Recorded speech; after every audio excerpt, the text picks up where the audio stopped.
Bedside table with a hidden drawer. Ito nga bedside table. Ito pinaka-drawer niya. Smooth lang siya.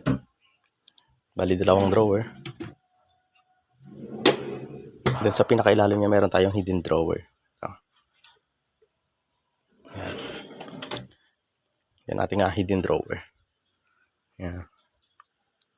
Hindi siya halata na may drawer pa siya sa ilalim. Yan, para lang siyang pinakapaan niya.